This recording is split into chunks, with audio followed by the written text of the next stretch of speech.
Welcome to the Effortless Swimming Podcast. And my guest today is professional triathlete Simon Hearn. Simon, welcome to the podcast. Thanks, Brent. Thanks for having me on. Well, we've been friends I was just trying to think I'm thinking maybe 2012, but I don't even know if that's right. Yeah, be something like that, I guess. Introduced from other friends, wasn't it? Yeah. Where did we meet? So introduced through other friends and sort of met through that triathlon scene. And since then, you were sort of just doing triathlons. It's something that you kind of just started out doing. And in the last, maybe 2 years or so, have turned pro and really just starting to make your way up in the ranks. And so I wanted to get you on the podcast to talk about that journey and also to talk about your journey with your swimming, because I think that's something that I've obviously watched along the way and have seen what you've done to really become a front pack swimmer from not necessarily having a swimming background as a kid. So I think that'd be a good thing to talk about and explore what you've done to get to that stage. So for your triathlon journey, when did you start doing triathlon? Yeah, so I did my first triathlon with borrowed wetsuits and my little road bike and stuff back at the end of year 10 at school. So I must have been probably 16 or 17 years of age. And then I enjoyed it. And it was one of those things I finished. And I'd been riding my bike a bit and running. I hadn't done a whole lot of swimming. But I finished it and I was like, oh, that was fun. Like, I feel like I could almost do it again. Like, I actually didn't push myself too hard because it was my first one and I wanted to just finish. And then I really just wanted to focus on school because I knew I wanted to be a physiotherapist and I knew that was going to be get into. So I just ran through year 11 and year 12. And then first year uni, I had more time. And I a duathlon, I think, back in Melbourne, one of the duathlon races through, at the time, well, it's now Hall Tri Club, but it was Extreme Tri Club at the time. I did one of their introductory courses to learn a little bit more about transition and all that kind of stuff. Did a duathlon and really enjoyed it. And then I thought, wow, if I'm going to compete with these guys a little bit at the front of the race eventually, probably going to need to get a time trial bike. And then I got myself a time trial bike. So this would have been, I think probably 2012, like you said, probably is when I was really starting to get into it. And then, yeah, I just got into training and enjoyed the training and kind of had a few age group triathlon coaches along the way. And then started taking a lot more seriously probably 3 or 4 years ago.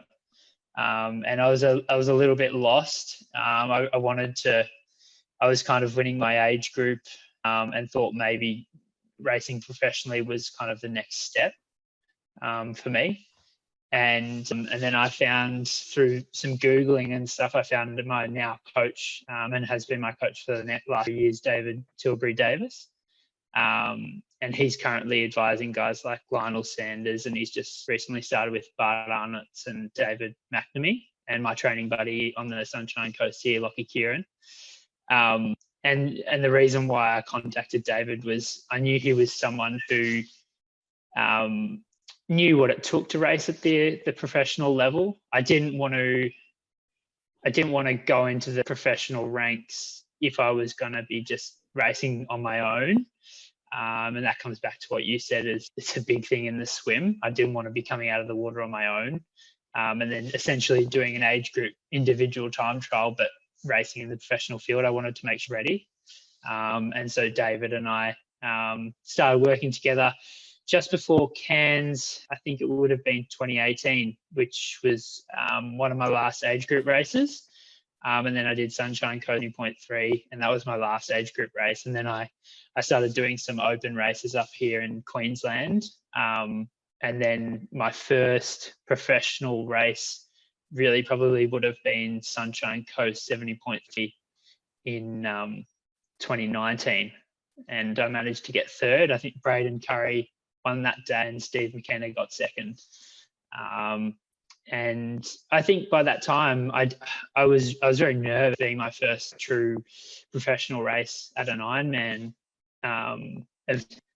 But I think David instilled a bit of confidence in me, and I'd done a few of those open races, so I knew I had a rough idea of what the level would be, and I knew that I'd gotten my swim to a level where I would probably be in a pack out of the water, which was my main goal. I wanted to be in the race. So yeah, that's fine. And so you had some, when you turned pro, was there any sort of feeling of that imposter syndrome where it's like, oh, I don't know if I should be here? Or is that something that, you made the decision to become a pro because you felt like you belong there? I know, definitely had that imposter syndrome. One of my first races was in Huskisson 2 years ago now, it would have been, and Craig Alexander won that day, and even Joe Skipper from the UK, he was training in Noosa at the time, and he came down to Husky to do the race. And there's definitely that sense of imposter syndrome where I was like, oh, there was excitement for sure because I was, achieving a goal of mine to race at that level. But there's also that sense of like, oh, I don't know if I'm ready for this. And I think coming from where I did in age group triathlon, I've always slowly progressed. Like, I started off in the middle of my age group somewhere and slowly worked my way towards winning my age group, and then, competing in some open races and then trying to win open races. And I think the same thing with the professional field is that's where I wanted to be. I wanted to, get myself somewhere in the middle, be in the race, learn what that's all about and work my way from there. And there's definitely that sense of imposter syndrome because you look, I looked up those guys. They're the guys that, I've got Crowy's book and looking at what training sessions he was doing and, that kind of stuff. So, yeah. Yeah, I don't think you'd be hard pressed to find someone who doesn't feel that especially coming into the professional level. No matter what sport you're in, I think everyone's going to have a sense of it, and whether it be with work or and I had that when I started coaching too. It's like, who am I to give any advice? Like, why would someone listen to me? And I still feel a little bit of that today. It's like it doesn't really ever leave. I think unless you're someone like Michael Phelps, who's got a lot of gold Olympic medals to his name, it's like I think a lot of people tend to have it, and it's just part of the human condition. And when you got your most recent event in Cairns, where you placed fourth there that's your best result as a full distance Ironman, has that instilled a bit more confidence in what you can do? Yeah, I think this year a few of my results and my progression in the professional field has given me more confidence and a better sense that I'm doing the right things and I'm progressing the way I want to be progressing. So yeah, Cairns definitely helped with that, and a few races at Husky, the national long course champs, that was another good race. And even races like Hell of the West against guys like Tim Reed and Steve McKenna, who, the top Australian guys, rubbing shoulders with them a bit and just having races like that where I don't feel completely out of my depth has definitely given me a lot more confidence moving forward. Yeah. Mm. And what about let's talk about your swimming. So what was your background as a, say, junior or teenager in swimming in the pool? Because I don't think I've ever sort of heard what that was. Yeah, I don't think we've ever talked about this. No, I wasn't a really good athlete in any sense as a kid. I wasn't bad. I always enjoyed sport. And I remember going to swimming at 6 a.m. to school with my dad a few times a week, because I wanted to try and make the swim team, but I made a swim team. But I enjoyed training, and probably, maybe if I was in a swim squad as a kid, maybe I would have done a little bit, but I was just swimming a few laps with dad before school, so it wasn't really shit or anything like that. So I did a bit of that, and I could swim okay, but certainly nowhere near I swim squad now, and I see these kids and they're incredible. But I didn't have a big background in it at all, and then I picked it up again probably really when I started trying a bit more seriously, like first year uni, when I had a bit more time. And obviously I knew how to swim freestyle and everything, but I didn't have any kind of anything to go off. And I remember things like just trying to slowly work my way towards swimming 130 for 100 in a 25-meter pool. So I definitely started from, a reasonably low-level swimmer without heaps of experience, and then gradually worked my way towards getting faster and fitter. And a big thing of that, to be honest with you, was working with you and constantly annoying you and sending you videos and saying, what I got to work on next, Brent? What's my next step? So yeah. And I'm thinking back to the very first video that I don't know if I took it or Hannah took it, but just sort of thinking of your stroke then, and I mean, it's really just been a matter of refining kind of what you were doing to make it a bit more efficient and effective. And now I think you've got a really nice looking stroke, especially not having come from that swimming background, and it's obviously working for you. Because I mean, what did you do at Cairns? What was your swim time at Cairns? So I was in like the front group in Cairns, the main group. So I think there was Josh Amberger and Max Newman out of the water ahead of the main group. I think they did 46 minutes, something like that. And then, excuse me, our main group swam 47, 48 minutes, something like that. And I got stuck at the first can a little bit behind a few guys to work my way up. So the start of the swim for me was quite difficult, but I worked my way back onto Phillips's feet, and that's something that I do train a lot of, is having the ability to kind of surge at a faster pace and then recover a solid aerobic pace, which you definitely need for professional triathlon swimming, because guys can sometimes accelerate around Cairns, or for example in the Cairns swim, on the second lap of the swim we hit all the age group swimmers, and there was a distinct time Mike lost Tim Reed's feet, and he had to surge through the middle of kind of age groupers to get back onto the group, so I'd be ready to kind of to surge with him and stay on his feet to then get back onto the group. So yeah, it's been a process, and I think the regular film and feedback that I've gotten from you is just been a way for me to go, okay, for the next few months, this is what I'm working, as well as training and getting fitter. But when I'm training in the water, being conscious of, okay, what's for example, last time we caught up was really my right, just not catching as much water as my left, and needing to dive that hand deeper so that I can actually get that elbow up higher and get a good pull and catch. So yeah, and I think it's like those two things go together, the technical side of it, and you're putting the work in the pool, which you really need to do, especially at the level that you're competing at. And how do you train those surges that you need to have? What sort of stuff are you doing in training to allow you to surge and then bring that heart rate back down?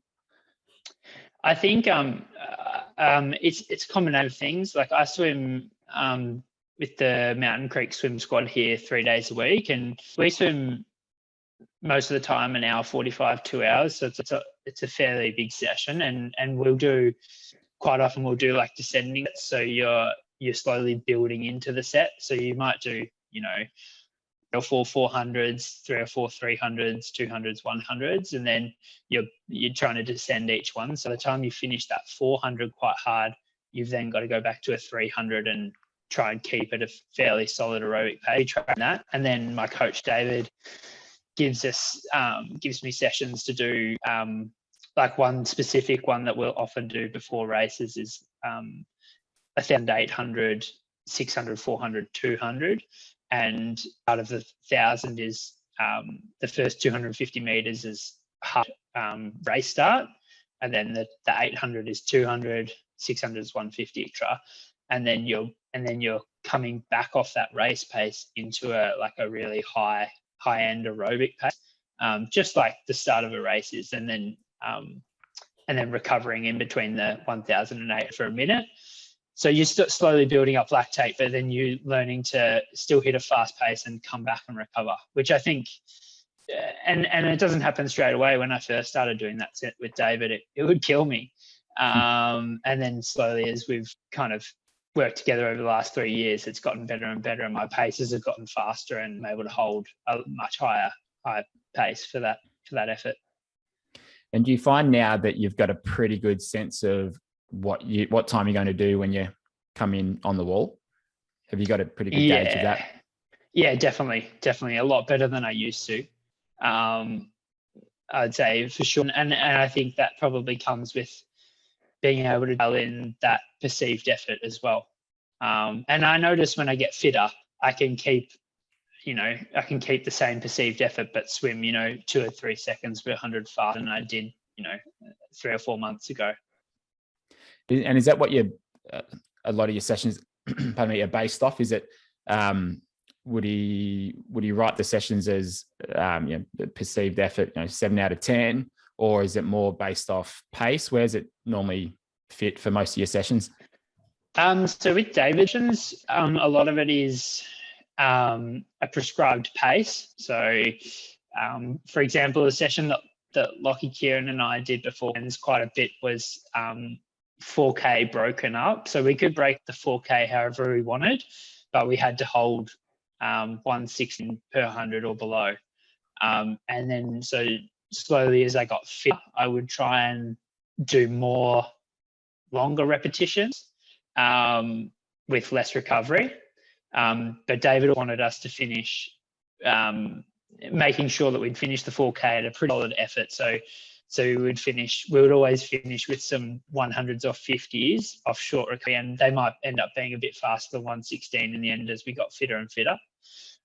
Whereas for Swim Squad, we just went back to, I don't know if you'd be familiar with the A1, A2, A3, AT. So kind of like A1 being like an easy aerobic pace, A2 being moderate, and A3 being a fairly solid aerobic pace, and then AT like aerobic threshold. So we've just gone back to that model, but I'll always match that up with perceived effort as well. And it depends on how tired I am from the other trial training that I've been doing.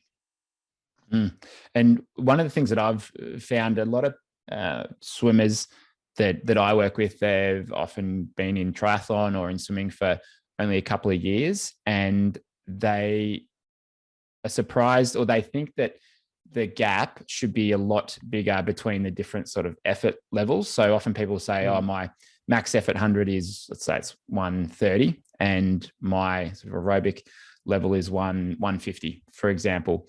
And they want to bring that 150 down to 130. They're like, why isn't it closer to that 130? Well, it's like, for me, like if I go an all out 100, I might be a little bit under 60, under a minute from a push, but I could probably hold about 115s from if I'm just sort of sitting at that aerobic threshold. So it's like, there's going to be a gap between those two effort levels. And it's really about developing those gears in between. And it's not much of a difference. Like if you look at the elite 5K or 10K swimmers, there's like a 2-second difference between like them sitting comfortably and them sort of really pushing it. Like it's very minor. And having people be able to adjust their effort level for those different paces is a real skill that takes time to develop. Yeah, for sure. I think the fitter I've gotten, probably the gap has gotten smaller and smaller. Like for example, probably 3 years ago before I started with David, and it's probably reflected in my training. Like I'd probably tend to go towards more like, if I'm swimming easy, I'm swimming really easy. And then if I'm swimming hard, I'm swimming like, 5 100s, like all out with a decent amount of rest. And then I think what's happened with Swim Squad and David's swims around that is I've done a lot more of that moderate, high aerobic swimming and threshold type swimming, which has really brought in the kind of the zones a lot closer, which like kind of what you've said there, which I think is what you need for our sports. You're going to need to be able to go out quite hard, but then you need to kind of settle in at that higher end pace. Because if you've only swum, 110 pace and then your easy pace is at 130 and you can't hold a sustained pace in the middle there, you're probably not going to be able to swim a good, 2K, 4K swim in a race. Yeah, that's exactly right. It's all about being able to sit at that pace for longer periods of time and like you're training the body to be able to do it. And I had a girl, she came to a clinic, it's probably last year now, but she said her times, she'd taken off like there's 10 or 12 seconds per 100, but she wasn't able to sustain it for more than like 3 of them. And so what I said to her was, all right, so just try and go for like 6 seconds quicker than what you were when you first came to a clinic instead of 12, and just train that effort level that you can sustain it at, because while your top speed might be 12 seconds quicker, your aerobic threshold is not going to be 12 seconds. So just you've got to back it off a little bit. And so I think those just sets where you're repeating that same sort of those times is what you need. And then over time that pace will eventually come down with the work. Yeah, and I think it's kind of surprising sometimes if you do that repetition work where for example, for you, if you're sitting at 115s and you're doing 115s, 20 or 30 of them off 120 or 125, for example, so a very solid set. And then, you do that for a couple of weeks or a couple of months of that similar type training, you probably find your top end and your capacity to swim a 100 is quite good as well, like, a max effort, because you've just been able to increase the economy and be able to increase your engine, so which has kind of helped everything as well. So, and it depends on, obviously, sprinters in swimming and in running, for example, they train quite differently to the long distance runners or swimmers. So you have to, it's specific to your sport and what event you've got and what your goal is too. Yeah, that's right. I've actually been experimenting or playing around with the form goggles recently. So they sent me some of the goggles, and I've always been a bit old school against technology. I'm not a fan of wearing a watch in the pool, because I kind of like to be in the moment and just use the stop clock to get my time. But I've been using the form goggles for my longer swims. The sprint ones, I don't like to wear them, but for anything that's got a bit of distance in it, I've really been enjoying it, because it's pretty amazing to have that instant feedback of your split for each 50. You can see what your pace is, and you can see what your pace is for the effort output now, or the effort level. And I think I can judge that stuff well, because I've swum for a long time. And so I don't think I need the goggles to tell me what pace I'm going at. But it's been really interesting to actually just see those small changes in the times. Like you go for that first 50, and if I'm just sort of singing around, at an aerobic pace, it's like 37 mid every single time. Then you pick it up that little bit, it's 36.9. Like it's really consistent. So that feedback, I think, can be really good for someone who might not have their gears dialed in just yet, and they're not sure of the relationship between effort level and time. So I'm actually a big fan of the form goggles, and I never thought I'd say that about a sort of piece of technology in the water, but they're actually really, really good. Have you tried them? Yeah, I tried them, but it would be interesting.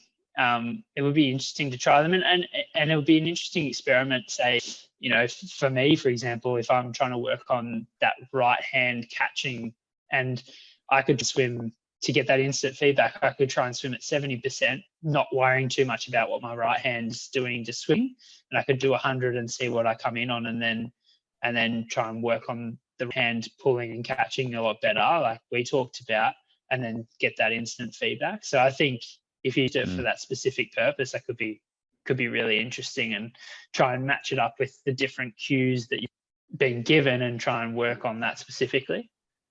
Yeah, that's a really good example of how you could use them. And often when I'm working with someone and we're not sure whether this might be the right change for their their stroke. If we're like, if we look at them and there's something that we should change, but it's like, well, it might improve you, it might make you faster, but it might not, because there's a range of what elite swimmers do, and and we want to sort of experiment with that. So that's kind of what I'll suggest them. It's like, in a set of say 10 100s, do one with your current technique, do your second 100 with that change, and just see if there's a difference in time. And so with that instant feedback, I think that'd be a really good way to do it.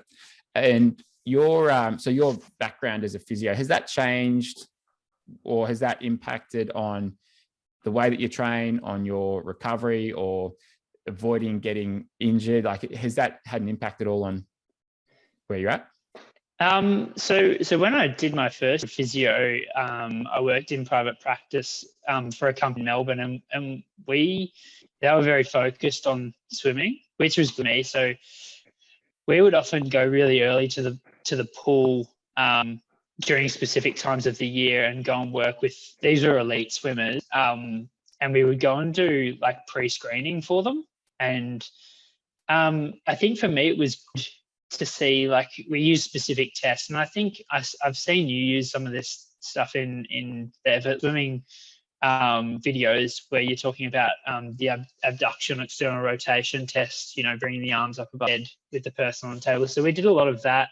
We did a lot of tests of like external rotation strength, internal rotation strength, thoracic rotation. So I think having that background, I'm quite aware if I'm getting tight or weak in a certain area.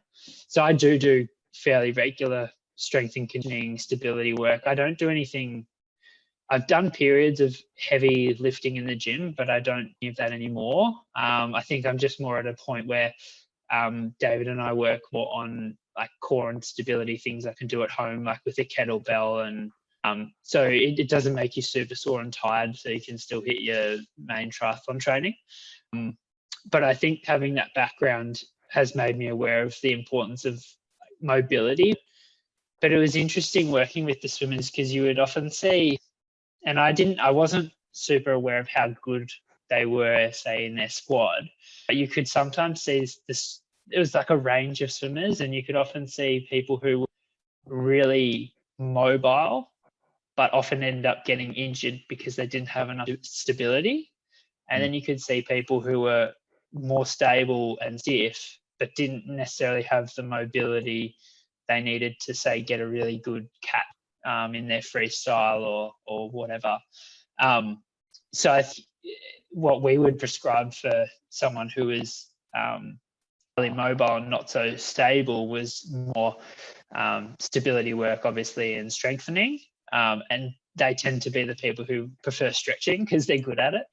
And then the less mobile people, but kind of stronger people, more stable people, we would tend to prescribe more, foam rolling and light stretching and that kind of thing.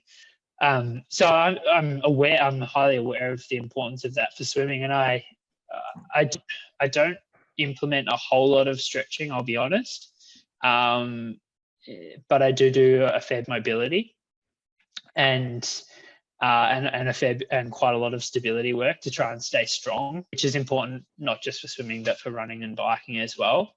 And it's interesting though, because I distinctly remember you saying once when you were training for your Ironman, did Ironman New Zealand, wasn't it? And I distinctly remember you saying that spend that time on the TT bike took off quite a bit of your swimming, because the kind of restrictions in mobility that it gave you through your pecs and your back, I think, from being in that kind of hunched over position. So I'm aware of that, and I do try and stretch out my pecs and my thoracic spine a bit, but it's hard when you're doing all the other training as well. Yeah, that's right. Yeah, I just remember, and I've actually forgotten about that, so I'm glad you reminded me never to get back on a TT bike again. But I've kept to that since Ironman New Zealand, so it's been 5 years. But I do recall just like it was probably from memory about 2 seconds, 2 to 3 seconds per 100.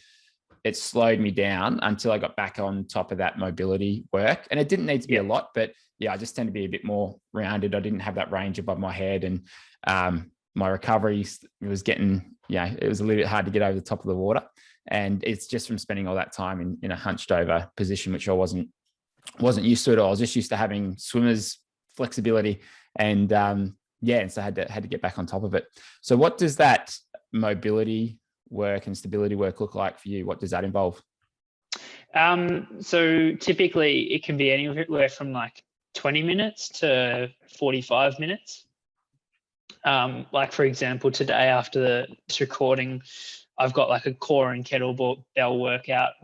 I'll be doing like some kettlebell swings, some squats, probably some lunges in there, as well as some just more stuff like on a mat, doing things an exercise ball like planks and rollouts and things like that. So yeah, just on stability probably more than mobility. So I try and do that probably anywhere from 2 to 4 days a week, depending on what kind of cycle of training and block we're in. Yeah, fantastic. And I've found it doesn't take a whole lot of that kind of work to have it to make a difference.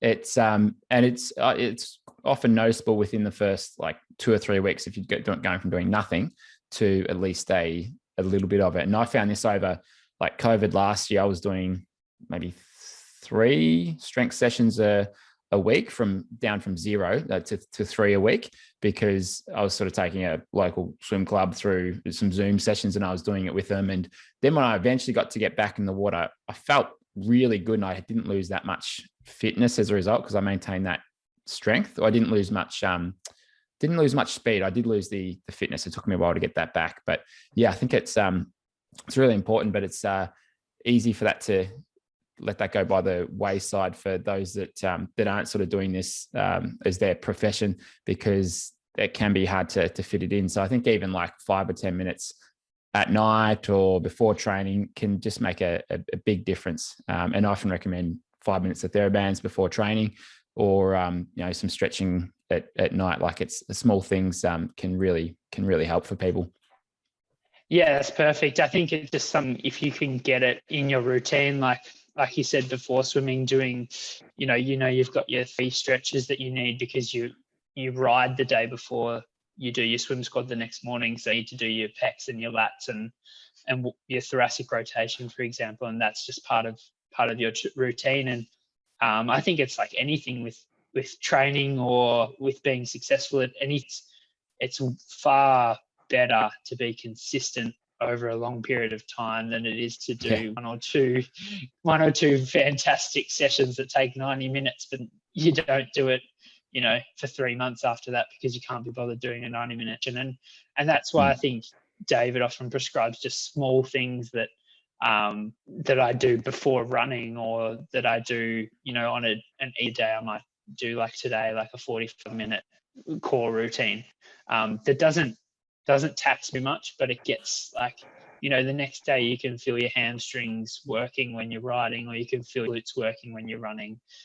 So you've worked those muscles a little bit, but you're not really sore and tired. So you can still have good quality in your other training, which, is the priority really. Yeah, that's right. I think that's the secret to getting people to do things, is give them either one thing or make it really short. And it's just like, all right, just try this. And that's why, when people do clinics with us or I'm working with them online, I don't want them to go to the pool an extra session per week if you're already going 3 times a week, because it's probably not going to happen. They're probably not going to be able to fit it in around family and work and stuff. So we get them to just add a couple of drills to their warm up when they're at the pool, and that's it. And then they actually do it. Yeah. And then they actually have those improvements. So it's like, just give people a small amount to do. And then if they want to do more, they will, but make it easy for them. Yeah, exactly. Yeah, that's perfect. And that's like of getting that buy-in. Like when I was in private practice as a physio, one of the things I learned really early on was only give someone, 1 or 2 exercises, max 3 exercises, because, if they've got a sore knee tendon or whatever it is, if you give them 10 exercises, they're not going to do it. Yeah. And then you're not going to get any improvement. So you're not going to get a buy-in in the process, and they're not going to see the benefit. So because they're not doing it. And I'm guilty of that too. Like I've been to a podiatrist for my foot before. All he said to do was roll it with a golf ball, and I think I did it for 2 days and then forgot about it.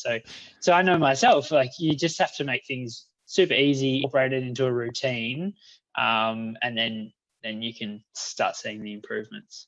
Yeah, especially as a physio. Like, anytime I've gone to the physio, I don't know if I've actually done any exercises that they've prescribed. Like maybe once. Like I think I've gone there with the expectation of, I'm going here and this is just going to fix it, and I don't need to do anything outside of it. And like, I know that's not the case, but it's just, sometimes it's just it's just what we're just used to doing. It's like, it's just so easy to not do it.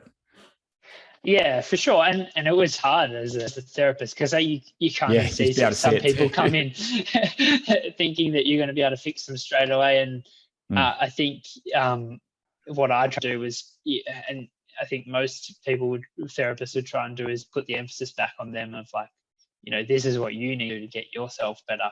I'm going to help you, guide you through it, but you've got to do the work. And that's the same with, like, bringing it back to swimming, for example. Like, someone can come to your session, and you give them the great feedback. You need, your head position needs to be a little bit lower. You need to rotate a little bit more, etc. And these are 2 or 3 drills you need to do. But if they don't go and do those drills and they don't focus on the changes, they won't see the improvement. So at the end of the day, it comes back to being onto the individual. And I think that's what's helped my swimming a lot. Is I played a lot of different sports as a kid, and I think being able to concentrate and having consciousness within the water. So like over time, I really would focus on those 1 to 2 cues that you gave me, and then we would film again and go, my head position hasn't changed. Okay, I need to go back and work that again, and really work, like, focus on that. And then, okay, that's fixed now. Okay, what's next? What have we got to work on next? So I think being conscious in the water, which is hard sometimes with triathlon, if you're really tired from a run you did in the morning, or whatever it is, it's hard sometimes, and sometimes you go through the motions. But I think if you can, in the water more often than not, really focused on trying to improve a specific aspect of your swim, you're going to get a lot more out of it and improve a lot faster. Yeah, that's a big one, because when someone hasn't had any coaching, or they've gone to the pool, they've thought, okay, I want to start swimming, and they're just they're figuring it out on their own. Like, it's awesome that people do that and they get into the sport, and I love to see it. But then I find that when they get something to just sort of focus in on that's hopefully specific to them, they have so much more enjoyment, because they know exactly kind of what they need to do. And it might take them a while to kind of figure that out, but with that focus, you can go through your sessions with a lot more intent and a lot more motivation, because you're like, all right, I know if I practice this and I'm thinking about my hand, then I'm going to be getting faster. And I know that it's the same for me. Like, I haven't been filmed for a while, so I'm sort of like, I feel like I need something to work on, because it's been a while since I've done it. But every time that I have sort of filmed myself, it's really exciting to sort of have something to do and see that opportunity ahead of, okay, maybe I can drop a couple of seconds here from my 100 times. So it's a very motivating thing to have in front of you. Yeah, for sure. And I think that's where motivation for most people probably comes from, isn't it? Is seeing like a progression, seeing an improvement. No one wants to, go to the pool 3 days a week or whatever it is, and then 6 months later swimming exactly the same speed as they were before. And then I think that's where that starts to come back to the sessions they're doing and the consciousness they're having in the water and they're having in the water. And are they actually, and I know we've talked about this before during some of our sessions, of like, actually changing something in the water, it has to feel really, really different. So I'm at Swim Squad like this morning, and I'm trying to get my right arm to catch and pull better.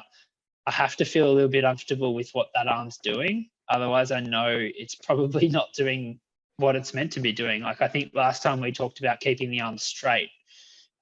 straighter in the catch and the pull, which actually turns out to kind of keeping the elbow higher and in a better position.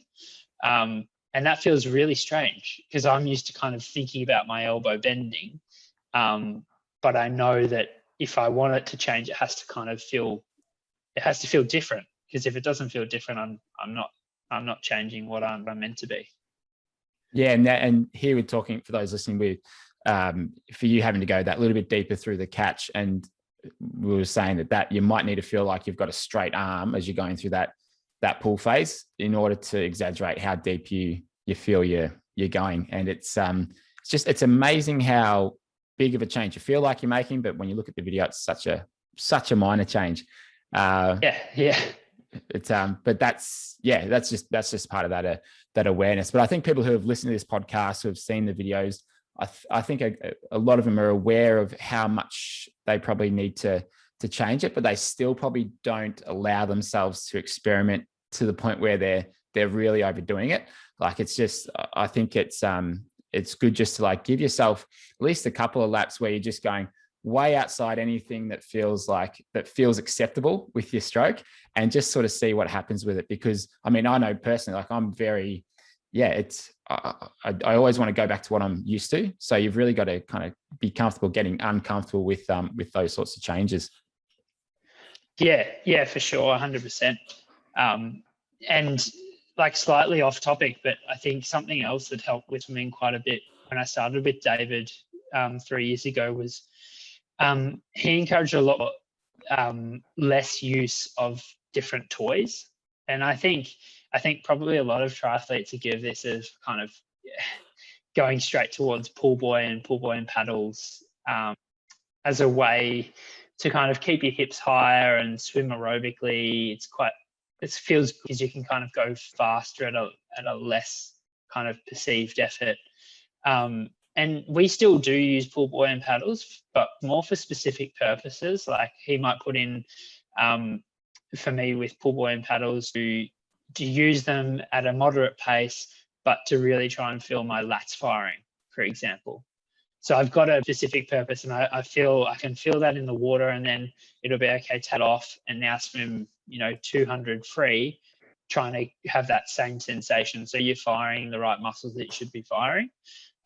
So I think, and for a lot of my main sets, he doesn't put in any kind of toys as such, or whatever you want to call them. And I think that's helped my swimming quite a lot. I used to use that a lot more as like a crutch. And I'm tired, I'll just throw the pull buoy in. But then you're truly practicing what you're doing in the race. So that kind of can take away from your main like focus and fitness for the race. But obviously everything still has a purpose, and we still do use them, but a lot less than I used to. Yeah. I think it's a really good thing to do. Like, you want to be able to swim well without any equipment and gear. The one caveat that I have about reduction in using tools is for some people, I've found that, like, let's say age group triathletes, they hate swimming if they don't have their floaty pants on, like their broken shorts, whatever it might be, or they don't have a pool buoy in. They hate going to the pool. And so if they weren't to use those, it's probably not going to get them to the pool. So in that case, I say, use it, wear it. If you love swimming and that gets you to the pool and that makes you enjoy it, then go for it. For sure. And in your case, where you've got to get your swim, you've got to improve your swim when you're racing at an elite level. It's you're going to be going to the pool anyway. You're going to you're going to have to go without the equipment. So I think it's a balance, and it's a sort of case by case thing. But a similar thing. Like, I have encouraged a lot of people to wean themselves off the tools. But then I've also encouraged people to use them a bit more. Like, for example, I had someone email me this morning. He's struggling to make 25 meters without fatiguing. So, and one of the things I said to him was, just try using a pull buoy, at least for a little bit, to get some of that swim fitness and swim strength up, so that when you do sort of take it out, you've at least got some of that feeling of the water, and you've got some of that strength behind you.